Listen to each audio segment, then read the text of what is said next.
The battle for Velar Prime raged for 6 brutal hours before the impossible began to happen. The Ravager swarm, once an unstoppable force moving with perfect unity, suddenly started to fall apart. Jiho's jamming system had finally come online.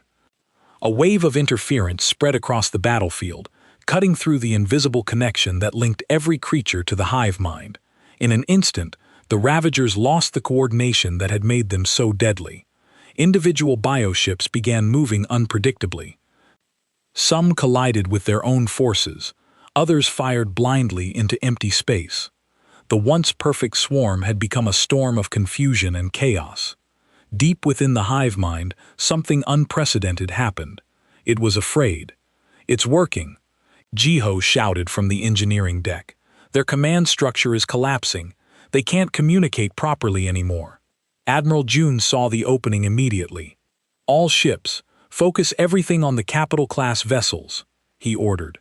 "Strike their command nodes now. Do not give them time to recover." The human fleet surged forward. For the first time in the battle, humanity was no longer reacting. They were attacking. Missiles launched in endless waves, cutting through the darkness of space and finding their targets with deadly precision. Railgun rounds tore through the Ravager bioships, punching through organic armor that had once seemed impossible to break. The Ravagers tried to adapt. They always adapted, but this time they faced something they had never encountered before. A species that did not fight like prey. A species that could think independently, coordinate without a hive mind, and turn desperation into strategy. Humanity's violence was not random. It was controlled, calculated, purposeful. On the surface of Velar Prime, Captain Sujin's Marines had secured 12 major shelter zones and were expanding their defensive perimeter. The Ravagers continued their advance, but their movements were no longer the same. They were slower. Confused. Lost. Sujin watched in disbelief as an entire group of Ravagers suddenly stopped in the middle of the battlefield, frozen without the hive mind's guidance. For the first time, the enemy looked helpless. Sujin raised her weapon. "All units, advance by squads," she commanded. Her soldiers moved forward as one. The tide of the war had changed, and the Ravagers were finally learning one terrifying truth. Humanity was not something that could be controlled. "Clear every street, every building. I want this city secured by nightfall." One of her sergeants approached, his armor scarred from claw marks. "Captain, the villains want to talk to you. The ambassador is asking for a face-to-face meeting." Sujin nodded and headed toward the nearest shelter entrance. The massive blast doors opened slowly, and she stepped inside.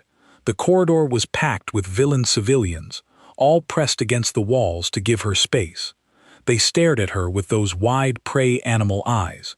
Some trembled, others seemed frozen in place. Ambassador Lithis approached carefully. Up close, Sujin could see how exhausted the alien looked. Its fur was matted, and it moved with the slowness of someone who hadn't slept in days. "You're winning," Lee said, its voice filled with disbelief. "You're actually winning." "We're holding," Sujin corrected, "but this is just the beginning. The main Ravager force is still in orbit. We need to find their command center and take it out." "How?" "There are millions of them, because that's what we do." Sujin gestured for Lithis to follow her to a tactical display. "Look, this is human military doctrine. We don't just fight. We study our enemy, find their weaknesses, and exploit them. The Ravagers are a hive mind. That means they have a central intelligence coordinating everything. Kill that, and the swarm falls apart. You make it sound simple. It's not, but it's doable." Sujin studied the orbital data. "Our intelligence officer thinks the Queen Mind is in that massive bioship at the center of the swarm, the one that's 10 times bigger than the others. If we can reach it and destroy it, we can end this." Lithis looked at the tactical display, then back at Sujin. "Your species is terrifying. You know that, right? The way you think about violence, the way you plan to kill. It's like watching a predator that learned to use tools. That's exactly what we are," Sujin said without shame. "But here's what you need to understand. We chose to come here. We chose to help. We could have ignored your message. We could have stayed safe in our own space. But humans don't work that way. When someone calls for help, we answer." She placed a hand on the ambassador's shoulder, careful to keep her movements gentle. "You're right to be scared of us. We're dangerous, but we're dangerous on your side. That makes all the difference." In orbit, Admiral Tae-jun was coming to the same conclusion that Soo-jin had reached. They couldn't win by defense alone. They needed to attack the source. "Nari, I need you to analyze the Ravager fleet patterns. Find me that Queen Mind." His intelligence officer worked in silence for several minutes, her eyes scanning multiple data streams. "Sir, I think I found it. That massive bioship in the center of the formation. It's been maintaining a constant position while all the other ships move around it. And look at these communication patterns. Every command signal originates from that ship." Tae-jun pulled up the image. The Queen Mind's vessel was enormous, easily 5 kilometers long. It pulsed with that same sickly green light, but brighter, more intense. Around it, a protective shell of smaller biohips created a nearly impenetrable defense. "That's our target," Tae-jun said. "If we can kill that thing, we kill the swarm." "Sir, it's 3 systems away," Nari pointed out. "Our sensors show it's in the occupied Valor 7 system. We'd have to leave Velar Prime to go after it. Then we split the fleet." Tae-jun began issuing orders. "Captain Soo-jin and her Marines will stay here to protect the civilians. Sang-woo's fighter squadrons will run interference, keeping the remaining Ravagers confused.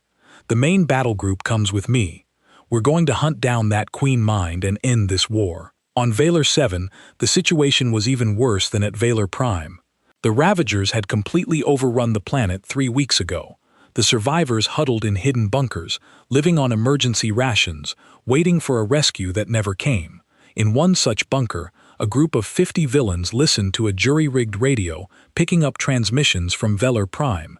They heard about the humans, the predators who came from a forbidden world, the warriors who were fighting the Ravagers.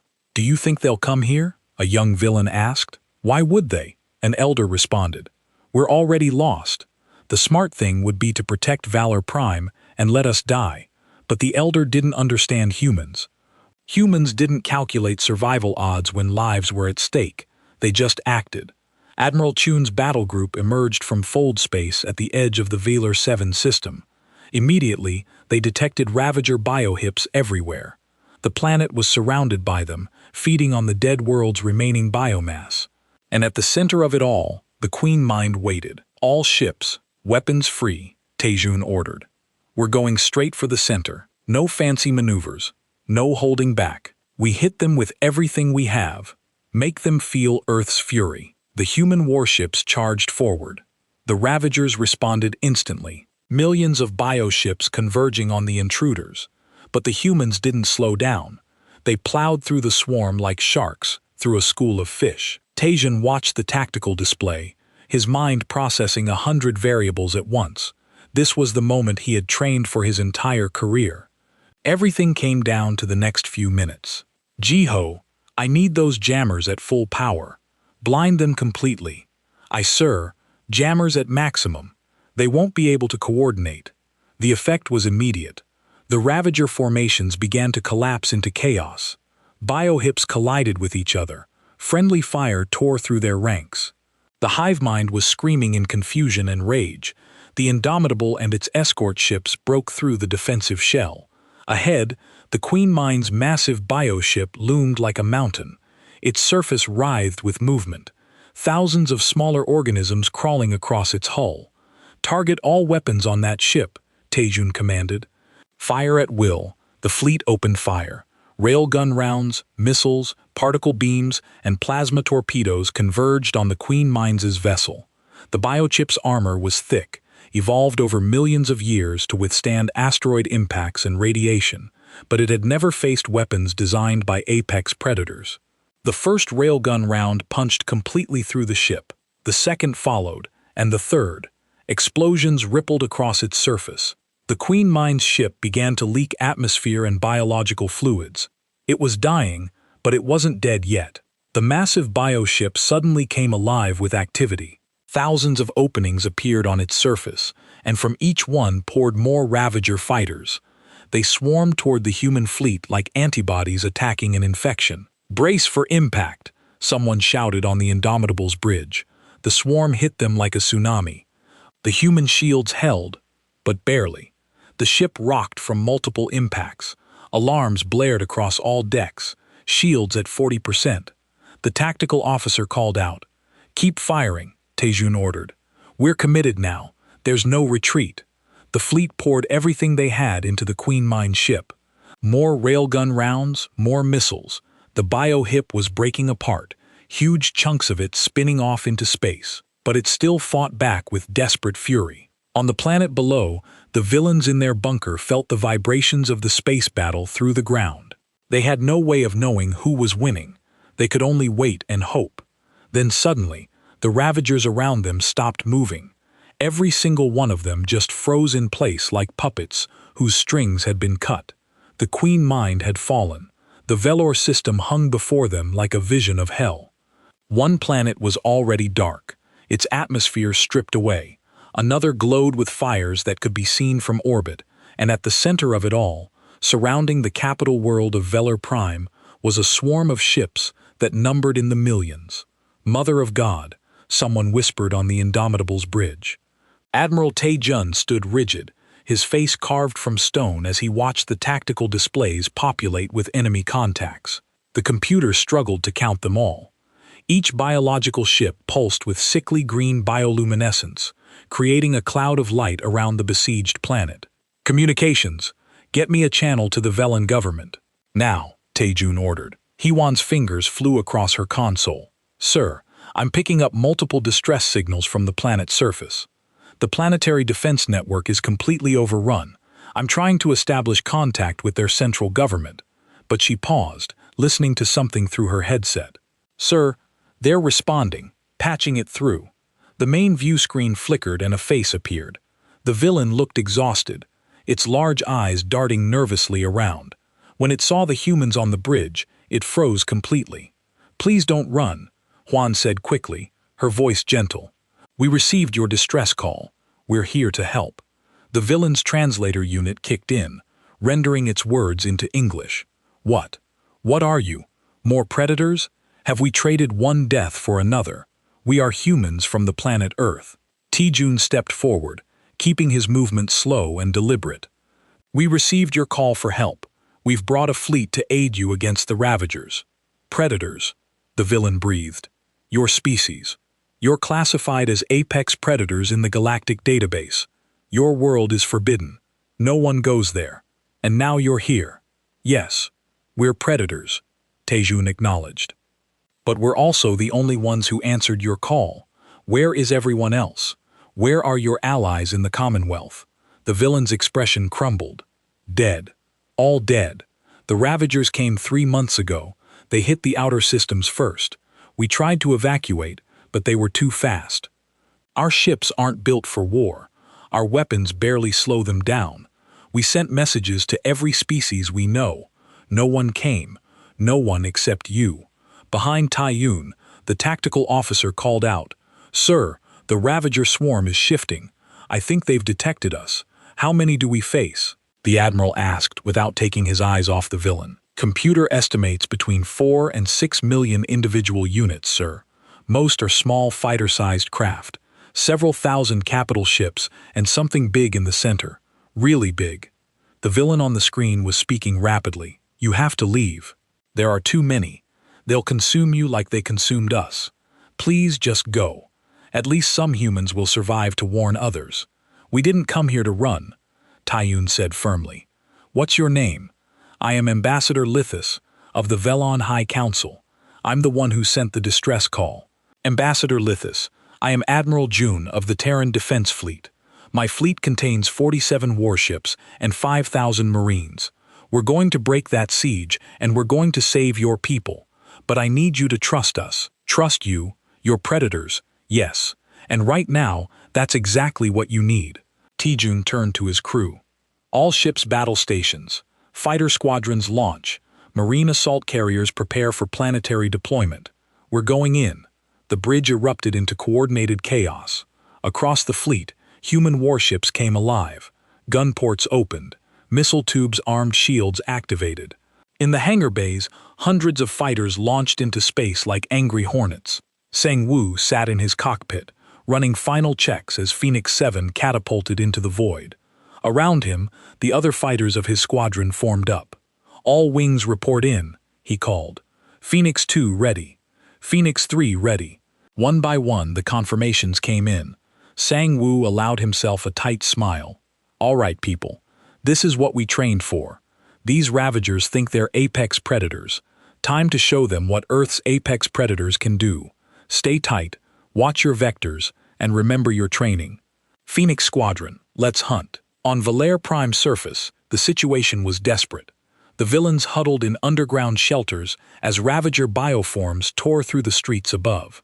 The creatures were insect-like, each one the size of a large dog with mandibles that could shear through metal. They moved in perfect coordination, directed by the hive mind. In one shelter, thousands of Velen civilians watched screens showing the space battle beginning above. They saw the human fleet so small compared to the Ravager swarm charging forward. Many thought they were watching the humans sail to their deaths. Then the first human railgun fired. The projectile moved at a significant fraction of the speed of light. It hit a Ravager biohip and simply erased it from existence. The kinetic energy converted to heat and light, creating a brief new star in space. Then another railgun fired, and another. The human ships poured fire into the swarm with a violence the villains had never imagined possible. "What are they doing?" one villain asked in horror and awe. "They're fighting?" Another responded, "Actually fighting." The Ravager swarm responded, millions of biohips turning to face this new threat. They launched living projectiles, acid clouds, and plasma bursts. But the human ships didn't slow down. They charged directly into the swarm, their shields absorbing hits that would have destroyed villain vessels. Sang-woo and his squadron hit the edge of the swarm at full speed. "Break attack," he shouted, pulling his fighter into a tight spiral. His targeting computer locked onto a cluster of Ravager fighters. He fired, and his plasma cannons turned 3 of them into expanding clouds of debris. But there were so many more. For every Ravager destroyed, 10 more appeared. Sang-woo's screens filled with hostile contacts. His fighter rocked as something hit his shields. "Phoenix 5 is hit," a voice called over the squadron channel. "I'm losing altitude, going to crash on the planet's surface." "Negative. Phoenix 5, pull up," Sang-woo called back. "Can't control it. Lead." "Tell my family the channel cut out." Sang-woo felt a flash of anger, then forced it down. Emotion could wait. Right now, he had a job to do. On the Indomitable's bridge, Tae-jun watched the battle unfold on his tactical displays. The fleet was performing well, better than he'd hoped, but the numbers were overwhelming. "We need to thin them out faster. Jiho, what's the status on those countermeasures?" The engineer's voice came through the comm. "Sir, I've analyzed the Ravager communication frequencies. They're using a kind of biological radio. I think I can jam it, disrupt their coordination, but I need time." "You've got 5 minutes. Use them well," Captain Soo-jin Chun continued. "Deploy your Marines to the planet's surface. Priority is civilian protection and establishing a defensive perimeter. We need to hold them until we can break the orbital blockade." "Understood, sir. Marines are ready to drop." The assault carriers broke from the main fleet, plunging toward Valere Prime. As they entered the atmosphere, they were swarmed by Ravager flyers. The carriers' point defense systems lit up the sky, creating walls of fire that burned away the attackers. But some got through. Soo-jin stood in the troop bay, gripping a handrail as the carrier shook from impacts. Around her, 200 Marines checked their weapons and armor one final time. These were warriors who had trained in Earth's harshest environments. They were ready. 30 seconds to drop, the pilot called. Soo-jin opened the battalion channel. "Listen up, Marines. The villains are counting on us. There are millions of civilians down there hiding in shelters. We're going to protect them. We're going to show these bugs why you don't mess with humans, and we're going to do it by the book. I want clean, professional, overwhelming force. Make Earth proud, Aura." The Marines roared back. The carrier's bay doors opened, and Soo-jin led the first wave out. They dropped like meteors, their personal shields creating glowing trails through the atmosphere. Below, the Ravagers looked up at the falling stars, not understanding what was coming for them. The Marines hit the ground hard. Sujin's armor absorbed the impact and she came up firing. Her rifle sent hypervelocity rounds through 3 Ravagers before they could react. Around her, the Marines deployed with practiced efficiency, establishing a perimeter around one of the larger civilian shelters. The Ravagers charged at them in waves, but they had never faced anything like human Marines. Creatures that had overwhelmed the peaceful villains broke against human firepower like waves against a cliff. The Marines used tactics refined through centuries of warfare, overlapping fields of fire, coordinated movement, ruthless efficiency. Inside the shelter, villains watched through external cameras as the humans fought. One young villain turned to its parent. "Are they winning?" "I don't know," the parent replied, unable to look away from the screen. "But they're not running. Why aren't they running?" The answer was simple. Humans didn't run, not from prey. The journey through fold space took 3 days. Inside the Indomitable, life continued in the strange limbo between normal operations and combat readiness. The crew knew that when they dropped back into real space, they might face immediate battle, but until then, they had time to think, prepare, and wonder what they would find. Admiral Tae-jun called a meeting of his senior staff on the 2nd day. They gathered in the war room, a circular chamber dominated by a holographic display table. The Admiral activated it, and a 3-dimensional map of Sector 447 appeared above the table. "Dr. Dong-hyun, brief us on what we know about the villains and their attackers," Tae-jun ordered. The scientist stepped forward, manipulating the display. A dozen star systems appeared, highlighted in blue. This is the Velon Commonwealth, 12 inhabited systems, approximately 8 billion individuals spread across 17 planets. They've been a spacefaring civilization for about 300 years, though their expansion has been slow and careful. He pulled up images of the villains. They were slender beings about 2 meters tall with 4 legs and 2 manipulator arms. Their heads were wide, with eyes on the sides, giving them nearly complete panoramic vision, perfect for watching for predators. "They're herbivores," Dong-hun continued. "Their entire species evolved from herd animals on their home world. They have no predatory instincts, no real concept of warfare. Their society is built on consensus and cooperation. And their attackers?" Nari asked. Dong-hun's expression darkened. "We've been analyzing the few sensor readings we could extract from their distress calls. The attacking force appears to be biological ships, possibly a hive species, similar to the insect collectives from Earth. They seem to operate as a single intelligence directing millions of individual units." He showed scattered images reconstructed from data fragments. The ships were organic twisted things that looked more like deep-sea creatures than spacecraft. "We're calling them Ravagers until we know more. They appear to consume biological matter for resources and reproduction. Essentially, they're eating the villains." A heavy silence fell over the room. Captain Sujin was the first to speak. "So, we're dealing with space locusts. How do you kill something like that?" "That's where humanity has an advantage," Dong-hyun said, pulling up a new display. "Let me explain why we're different from the villains and most other species in the galaxy." The hologram shifted to show Earth, rotating slowly. Red danger zones covered most of the planet's surface. Earth is what xenobiologists call a Class 12 death world. It's the highest danger rating in the galactic classification system. Only 1 in 10,000 habitable planets is this hostile to life. He zoomed in on different regions.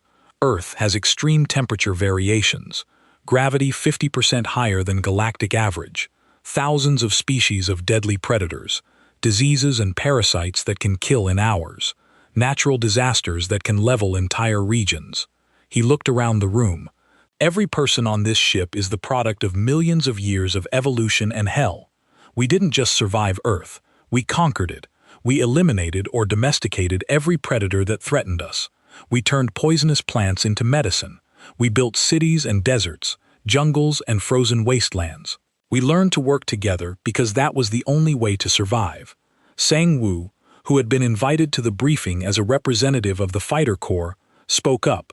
"So, we're tougher than these villains. That doesn't tell us how to fight these Ravagers. It tells us everything, Dong-hun replied. Look at our advantages. First, endurance. Humans can run for hours without stopping. We can function for days without sleep. We can survive injuries that would kill most species. Second, our brains. We're persistence hunters. We track prey. We set traps. We adapt our tactics mid-battle. Third, our technology. We build weapons and armor designed to keep us alive on Earth. That makes them far beyond anything these peaceful species have. The Admiral nodded slowly. So, you're saying we're the galaxy's apex predators? More than that, sir. We're apex predators who learn to cooperate on a level that most species never achieve. We form bonds across genetic lines. We fight for abstract concepts like honor and duty. We sacrifice for the group. That combination makes us uniquely dangerous. Jiho, the chief engineer, chimed in from his seat. There's another advantage. Our weapons. The villains use particle beams and low-power lasers designed for mining and construction. We use railguns that were built to punch through Earth's toughest materials. We have missiles designed to work in Earth's crushing atmospheric pressure. We have armor plating that can withstand impacts from asteroid collisions. The Ravagers won't know what hit them, Sujin said with a grim smile. Maybe, Tijun cautioned, but don't get overconfident. Hive species can be incredibly adaptive, and we don't know their full capabilities yet. He straightened, looking at each of his officers in turn. When we arrive, our first priority is the safety of the villain civilians. Second is understanding the enemy. Third is neutralizing the threat. We're not there to conquer or intimidate, we're there to help. What about the villains themselves? Nari asked. How will they react to us? Dong-hun pulled up a psychological profile. They'll be terrified. When they see us, they'll see predators. Forward-facing eyes, sharp teeth, aggressive posture. Everything about us will trigger their prey instincts. We need to be very careful with first contact. Hey one, the Admiral turned to his communications officer. You'll handle the initial contact. Your voice will be the first human voice they hear. Make it calm, reassuring. Let them know we're here to help, not harm. Heewon nodded, though she looked nervous. I'll do my best, sir. But what if they don't trust us? Then we'll prove ourselves through our actions, Taejun said firmly. We saved their people. We stopped the Ravagers, and we showed them that humans can be trusted. The meeting continued for another hour discussing tactical scenarios and contingency plans. When it finally ended, the officers dispersed to their various duties. Taeyun remained in the war room, staring at the hologram of the Velon systems. Nari lingered behind. Sir, can I speak freely? Always. Are you sure about this? We're jumping into an unknown situation. We could lose ships, lose lives, and for what? Aliens we've never met. Taejun was quiet for a moment. When I was a young officer, I served on the colony ship that settled New Brasilia. The planet looked perfect. Green, abundant water, breathable atmosphere. We thought we'd found paradise. His voice grew distant. 2 months after we arrived, a plague swept through the colony. Some native microorganism that our immune systems couldn't handle. Half the colonists died before Earth could send help. He turned to face Nari. I was in the hospital dying when the relief ship arrived. They had the medicine. They had the doctors. They saved us. Those people didn't know us. They just knew we needed help, so they came. That's what humanity should be. That's what we should stand for. Nari considered this. The galaxy might not see it that way. They might see us as dangerous. Let them. I'd rather be dangerous and useful than harmless and useless. Taejun smiled slightly. Besides, the galaxy is about to learn an important lesson. The most dangerous predator is the one that chooses mercy over killing. That choice makes us stronger, not weaker. In the lower deck, Sujin gathered her Marines for combat drills. They ran through boarding scenarios, hostile environment protocols, and civilian evacuation procedures. The Marines moved with practiced efficiency, their training evident in every movement. One young soldier, a private on his first deployment, approached Sujin during a break. Sir, is it true that we're stronger than normal humans? Because we trained on Earth. Sujin smiled. Son, there's no such thing as a normal human. We're all products of the death world. But yes, military training takes it further. We push you to your absolute limits, because that's the only way to prepare you for what's out there. Every day you thought you might break. That was building the strength you'll need when the real fight comes. I'm scared, the private admitted quietly. Good. Fear keeps you sharp. It's the soldiers who aren't scared that worry me. They're the ones who get careless. She put a hand on his shoulder. But remember this, you're not alone. You've got your squad, your battalion, and the entire fleet watching your back. We take care of our own. 3 days after leaving human space, the fleet emerged from fold space at the edge of the Velon system. What they saw made even the veteran crew members pause. One of the Velon worlds was burning. The communications room of Frontier Station Osiris hummed with the usual background noise of deep space monitoring. Awan sat at her station, her eyes scanning through the endless streams of data that poured in from the outer reaches of human-controlled space. Most days were quiet. Most days nothing happened. Today was different. A signal pierced through the static. It was weak, breaking apart in places, but it was definitely there. Hewan leaned forward, her fingers dancing across the control panel as she tried to clean up the transmission. The language was unknown, the origin point somewhere beyond the mapped sectors. But one thing was crystal clear in the message: desperation. She pulled up the translation software. The AI worked through the alien syntax, piecing together meaning from context and mathematical patterns. Words began to appear on her screen. Systems falling. They consume everything. Billions dead. Please, anyone help us. Hewan felt her heart skip. She immediately opened a channel to the station commander. Within minutes, the message was being routed to Fleet Command. Within an hour, it reached Admiral Tae-jun aboard the flagship Indomitable. Tae-jun stood on the bridge of his massive warship, reading the translated message for the third time. Around him, his officers waited in silence. The admiral was known for his careful thinking. He never rushed into decisions, but he never hesitated when action was needed. "Do we know anything about the species that sent this?" He asked. His intelligence officer, Nari, stepped forward. "Very little, sir. The signal originated from a region we've designated as Sector 447. Our long-range probes detected several inhabited systems in that area, but we've never made contact. The galactic database we recovered from the Proxima incident lists them as the Velon Commonwealth. They're described as a peaceful federation, herbivores, no military to speak of. And the threat they're facing, unknown, sir, but based on the message, it sounds like an invasion, a consuming force, possibly a hive species or swarm intelligence." Tae-jun walked to the massive viewport that dominated the bridge. Outside, the rest of Third Fleet floated in formation. 47 warships, each one bristling with weapons designed to fight in the harsh environments of Earth and her colonies. They represented the cutting edge of human military power. "Sir," another officer spoke up, "should we even respond? We don't know these aliens. This could be a trap." And command has always emphasized caution with first contact situations. The admiral turned back to face his crew.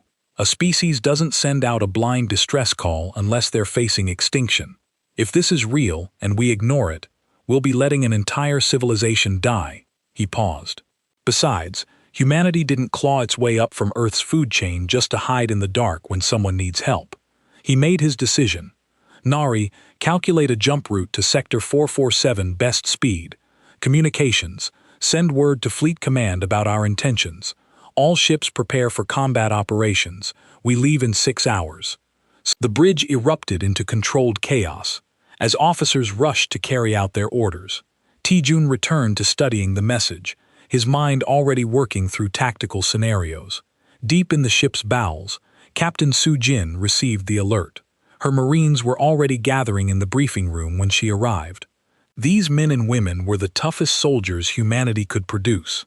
They had trained in Earth's burning deserts, frozen poles, and crushing ocean depths. They had fought pirates in the asteroid belts and separatists on the outer colonies. They were ready for anything. "Listen up," Soo-jin announced as she entered the room. "We've received a distress call from an alien civilization. Details are limited, but they're under attack by an unknown hostile force. We're going in hot, so I want all drop teams ready for immediate deployment. Check your gear, double-check your seals, and make sure your translation units are updated. We don't know what the environment will be like, and we don't know what we're fighting. One of her sergeants raised a hand. Sir, are we making first contact with this species? Possibly, which means we need to be on our best behavior. But if something is killing them, we need to be ready to return fire. Understood? Yes, sir, the Marines responded in unison.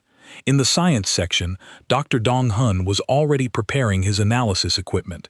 As the fleet's chief xenobiologist, first contact scenarios were his specialty. He pulled up everything the database had on the Velon Commonwealth. The information was limited, gathered from old probe data and intercepted communications. The villains were prey species. Their entire evolutionary history was shaped by running and hiding rather than fighting. Their technology was advanced in areas like agriculture and medicine, but their weapons development was almost non-existent. They had never needed to fight. Their section of the galaxy was apparently peaceful, filled with other herbivorous species that had formed a loose federation based on trade and mutual cooperation. Dong Hyun shook his head. These people had no concept of real predators. They had never faced a threat like humanity. And apparently they had never faced whatever was attacking them now. He recorded a memo for the Admiral. Sir, when we make contact with the villains, they may be as frightened of us as they are of their attackers. Humans evolved as apex predators. Our eyes face forward for tracking prey. Our teeth are designed for tearing meat. Our body language and facial expressions may be threatening to them. I recommend we proceed carefully. Across the fleet, similar preparations were underway. Fighter pilot Sang Woo ran through pre-flight checks on his strike fighter, nicknamed Phoenix 7. The young lieutenant had logged more combat hours than pilots twice his age. He had survived 3 major engagements and countless smaller skirmishes. His reflexes were sharp, his instincts honed by years of training in Earth's high-gravity environment. In engineering, Jiho and his team worked to ensure the fold space drives were ready for an extended jump. The technology was still relatively new, barely 20 years old. It allowed human ships to cover vast distances in days rather than decades, but it was temperamental, and a miscalculation could scatter the fleet across light-years of empty space. 6 hours later, the fleet was ready. Admiral Tae-jun stood on his bridge, watching as the final checks were completed. The crew was at battle stations. Every ship reported green status. The fold space calculations were locked in.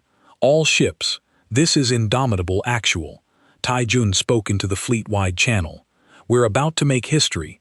We're going to answer a call for help from a species that doesn't even know we exist. We're going to show the galaxy what humanity stands for. Courage, honor, and the will to fight for those who cannot fight for themselves. Helm, initiate fold space jump on my mark. He took one last look at the stars around them. Somewhere out there, an alien civilization was dying. In a few days, they would arrive. The galaxy was about to learn that Earth's children had arrived on the cosmic stage. Mark. The space around the fleet twisted. Reality folded in on itself, and 47 human warships vanished into the void, racing toward a distant cry for help. Behind them, H1 station picked up one final fragment of the Velon transmission. It was a single word, repeated over and over, please. But Admiral Tae-jun knew better than to celebrate too soon. The Queen Mind's bioship was dying, but something was still alive inside it. His sensors detected massive energy readings from the ship's core, and they were growing stronger. Sir, that thing is building up for something, Nari warned. It might be trying to self-destruct, or it might be trying one last attack. Tae-jun made a quick decision. All ships, pull back to minimum safe distance, but keep your guns trained on that ship. If it so much as twitches, destroy it. That's when a voice filled every communication channel in the fleet. It wasn't spoken words, it was something deeper, transmitted directly into their minds through some biological radio wave. The Queen Mind was speaking to them. Stop.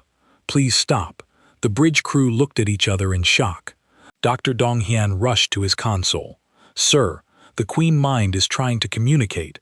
It's using a kind of psionic broadcast. Everyone in the fleet is hearing this. Stop attacking. The voice continued.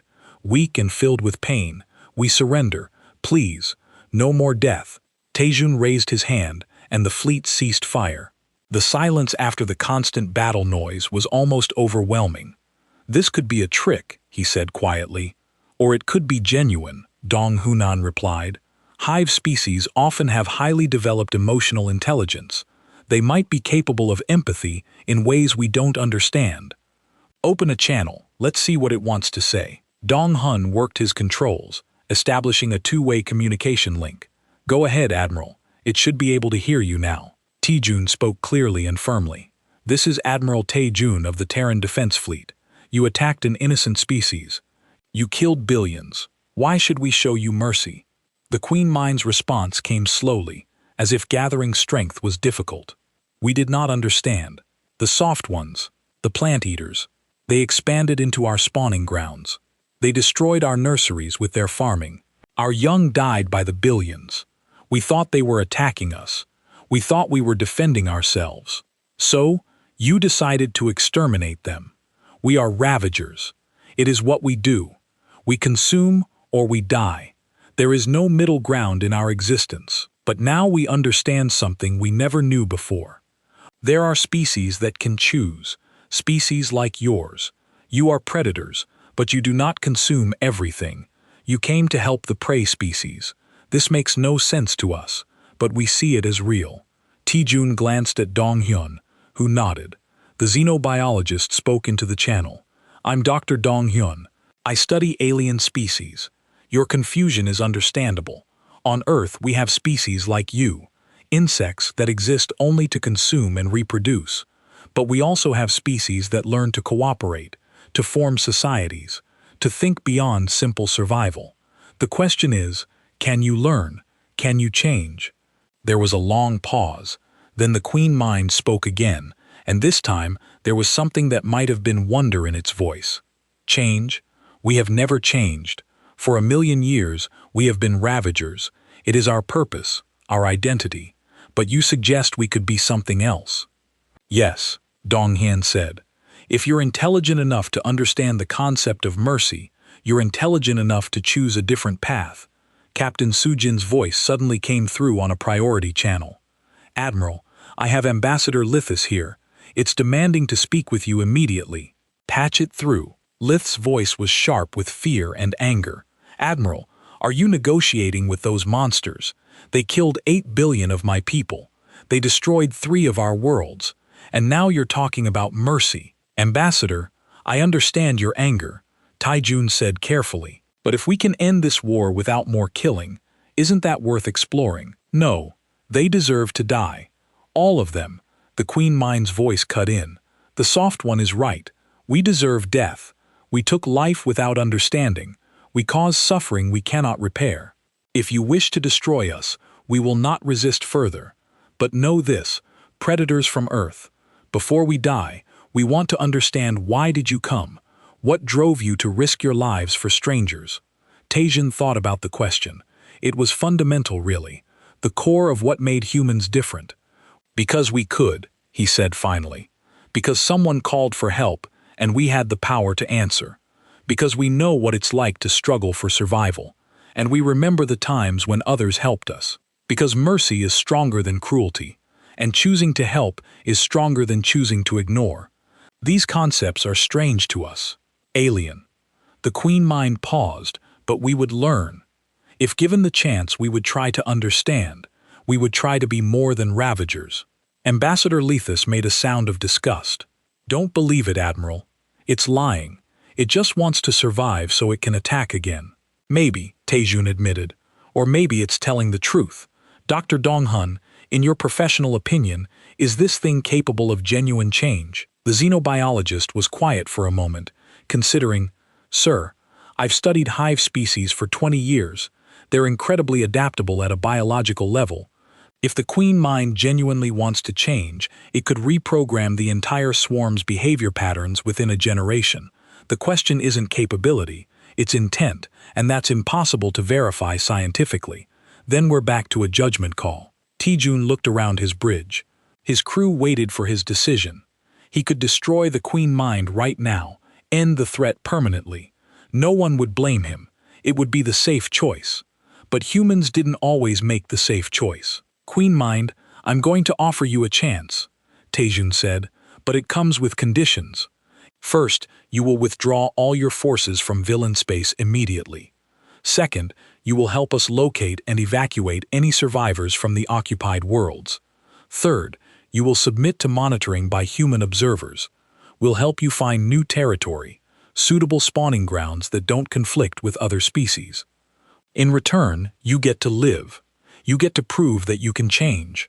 And if we betray this trust," the Queen Mind asked, "then we'll hunt you down and finish what we started today. Make no mistake, we have the capability. We're apex predators from a death world.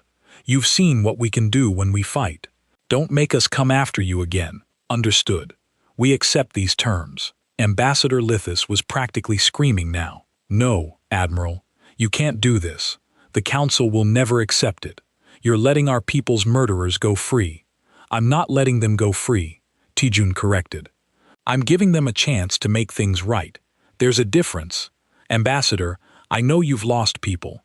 I know you're angry. You have every right to be. But continuing the killing won't bring them back.